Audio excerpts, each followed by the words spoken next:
পৃথিবী তার ইতিহাসের শেষ পর্যায়ে।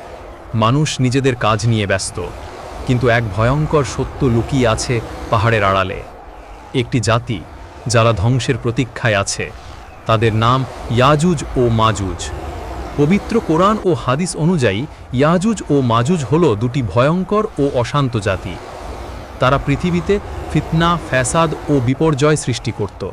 তারা এতই শক্তিশালী ছিল যে কোনো মানবজাতি তাদের মোকাবিলা করতে পারত না। তাদের এই অত্যাচার থেকে মানুষকে রক্ষা করার জন্য মহান আল্লাহ এক বিশাল ক্ষমতাসম্পন্ন বাদশাহ জুলকারনাইনকে পাঠিয়েছিলেন। জুলকারনাইন পৃথিবীতে ভ্রমণকালে একটি পাহাড়ের পাদদেশে এমন এক জনগোষ্ঠীকে দেখতে পান যারা ইয়াজুজ ও মাজুজের অত্যাচারে অতিষ্ঠ ছিল। তারা জুলকারনাইনকে অনুরোধ করে, হে জুলকারনাইন, ইয়াজুজ ও মাজুজ পৃথিবীতে বিশৃঙ্খলা সৃষ্টি করছে। আমরা কি আপনাকে অর্থ দেব যেন আপনি আমাদের ও তাদের মাঝে একটি প্রাচীর নির্মাণ করে দেন?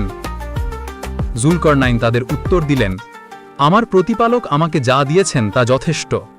তোমরা শুধু শক্তি ও শ্রম দিয়ে আমাকে সাহায্য করো। আমি তোমাদের ও তাদের মাঝে একটি শক্তিশালী প্রাচীর তৈরি করে দেব। এরপর তিনি লোহা ও গলিত তামা দিয়ে এক বিশাল ও মজবুত প্রাচীর নির্মাণ করেন, যা ইয়াজুজ ও মাজুজকে আটকে ফেলে। এই প্রাচীর কিয়ামত পর্যন্ত ইয়াজুজ ও মাজুজকে আটকে রাখবে। হাদিস অনুযায়ী কিয়ামতের খুব কাছাকাছি সময়ে তারা এই প্রাচীর ভেঙে বেরিয়ে আসবে।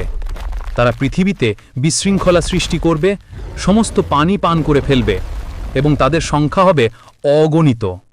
তারা এতটাই ভয়ঙ্কর হবে যে কেউই তাদের সাথে মোকাবিলা করতে পারবে না।